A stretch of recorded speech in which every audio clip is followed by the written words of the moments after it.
Sailor Tortilla presents Sailor Moon Collectibles News and Reviews. Hey guys, it is Sailor Moon Krystal Monday, and this is the first review of Sailor Moon Krystal Season 3. So, welcome to newcomers. If you haven't seen my reviews, I do this for every episode. Alright, at the beginning, the narration came out of nowhere. I thought Sailor Moon suddenly had a narrator, but it was just Pharaoh 90, thank God.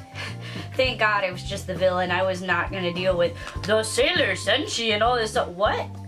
So Pharaoh 90 is a glowy purple thing for now. We didn't really see the villains in this episode. We saw a little bit of Kaori Knight. We saw a little bit of her kind of just go like, yes, Pharaoh 90, we will do the thing. In the beginning of the episode, it starts off with a news review. They're saying, hey, you know, this girl turned into a monster, and that's the news. Usagi's dad is pretty chill about people in Japan transforming into monsters. And he starts talking about this reversion shit, people transforming back into gorillas and crap. And I'm sitting there going, what pseudoscience is this? Okay, it is anime. Chibiusa after this just kind of accepts it like, oh, bye, going to school. And he's just like, don't turn into a monster, Chibiusa, peace. Like, later on, Mamoru hears Hotaru, or Sailor Saturn rather, like in her mature form, telling him like impending doom is coming, whatever. And it's like, what? She has a direct line in his brain? I want a direct line into people's brains. That's like way more effective than Facebook Instant Messenger. Totally cock-blocking Usagi though, but whatever. She didn't get that morning kiss. We discussed this in the reaction. Usagi, you know, kind of is explaining to us what's going on, and you know, we fought the Black Moon and stuff happened, and I don't think our happiness is gonna last very long. And she gives this tiny little speech about how she's going to overcome anything that comes her way, and I'm thinking, holy crap. She's come a long way in 27 episodes of Sailor Moon Krystal. Was she this mature at this point in Classic? Maybe, but not so overtly or obviously. I think that's really nice that we actually do see a transition of the character becoming stronger. Michiru gets a phone call while she's in the pool. It looked like a Metro PCS phone. So she tells the people on the phone to pick him up. Him being Haruka, everybody else, okay, she presents as a man, you know, just like people in real life. But for Michiru to call her him, that was weird. Unless she's trying to keep it on the down low, I don't know, but... We have an introduction of every Sailor Senshi. This is Amy, she's smart. This is Rei, she's cool and beautiful. Here's Mako, everyone loves her, she's a chef. Here's Minako, whatever. This whole time Usagi's telling you this, Naru is just standing behind her. Like, fuck me, right? No one cares about Naru. No, this is my best friend, perhaps. No. So you can just go off with your little stupid swirly eyes boyfriend. When she's playing the racing game, it was the same graphics as the 3D transformations from seasons 1 and 2. We're gonna get to the transformations, don't worry.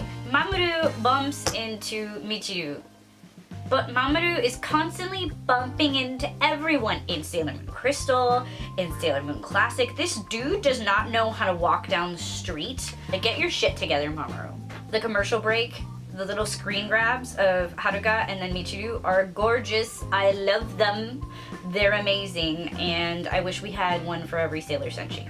Alright, we knew the funny faces were coming back, and they have come back full force. We have Makoto and Minako back to the whole like, oh, he's so cool, oh my god, I'm in the fan club, which is amazing. It's like Mugen Academy where all the geniuses are. Let me tell you about it. It reminded me of Stars, where she was explaining who the Sailor Starlights are.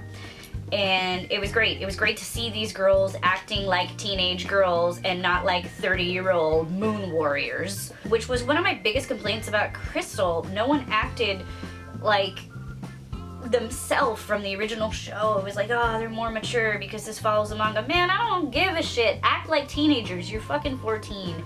And I'm so happy that that's happening. Rei was a little sassier than usual. Not as sassy as Classic, but she's getting there.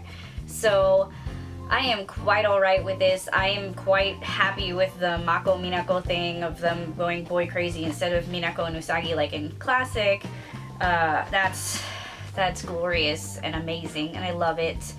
Again, the characters finally seem to have personality instead of being kind of 4 girls who all act the same and all say Usagi to everything at the same time in unison. Okay, back to the episode. Monster shows up, Usagi's cosmic brooch reacts to danger. That was nice. It feels more like a classic superhero show, you know, where, you know, the spider sense or whatever. That's cute. Umino, when he sees the monster, has the best face. The best face ever. It was glorious. I'm so happy about these funny faces coming back. Suddenly, their transformation pens look really huge. Maybe I missed something, maybe I wasn't paying enough attention, but they look like the classic toys that Bandai released in the 90s, which is great. I love that shit, you know. Then here come the transformations. Mercury is stacked, by the way. All of a sudden she has these great big boobs, and she ice skates now. The transformation for Usagi is glorious. I did notice that Amy and Usagi, when they get to their collar, and their collar kind of pops and it flows in the air, there's like a little weird drip sound effect, and they make this weird orgasm face. I'm not gonna make much out of it. Maybe all the Sailor Senshi do it. No! Just Moon and Mercury, and maybe Venus a little bit. That was kind of weird. I am an adult. I should not laugh at this, but I did. I'm sorry, I am a child. I really like that they did a new version of the original stuff. Some people don't want that. Some people want something completely new, and oh man, that nostalgia factor really gets you. Venus is my favorite. Venus had all these stars and crab and floating around, and like, ooh, she's so special. Her transformation was amazing. Then we are graced with a sword attack from Venus that we hadn't seen before. It was great. And then, well, you know, Akurio Taisan from Mars. Mercury does whatever she did. Did she? Maybe I wasn't paying attention, but coconuts, guys, Jupiter coconut attack. I guess that's a thing now. You know, the manga had a bunch of weird attacks. So now we get a coconut, Jupiter coconut. All right, maybe you just forgot your attacks from season 1 and 2. I don't know. I don't know, but I loved it, so I hope we get more weird shit like the manga. When the battle's over, when they fight this, I forgot what they were called. Oh, they saved the girl that was inside of the monster. By the way, the animation for that monster was incredible. There was actual movement. When they save the girl and she's unconscious and they're talking about getting a hospital, there are people around. The Sailor Senshi fought in public to save the people. Unlike most of the fights in season 1 and 2 of Sailor Moon Krystal. This is amazing. They're actually doing like superhero shit. You know, it's either that or Toei just decided they didn't want to animate more humans while they were doing that shitty animation with that outsourced animation team. Everything was terrible until episode 27. As far as I'm concerned, this is not everyone's opinion.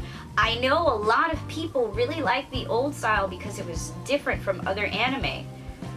Well, you've got 26 episodes of that, and now they're doing what I want, which is actual movement and characters with personality because they have the time to animate them doing things. I'm telling you, man, Sailor Moon Krystal episodes 1 through 26 looked like Totally Spies, that weird French anime that came on Toonami for some ungodly reason. Just watch that show for the skin-tight outfits. Suddenly in the command center, the cats don't look as weird as the preview. Great. They're a little different, but they're not that weird. The episode ends with the girls in the command center. We're gonna go to Mugen Academy! You know, unlike in season 1, it was like, to the moon! Let's not go to the moon. Let's just go to that other high school and investigate. That is the place where investigations are done when events are going on here in Tokyo. The episode preview shows you that Hotaru is going to show up in the next episode. Chibi Moon's going to show up. I'm really excited. Apparently, it's not every 2 weeks. It's every week, I heard. So I'm going to be back next week, and it's going to be great. Sailor Moon Krystal. Toei did not seem to take it seriously until just now.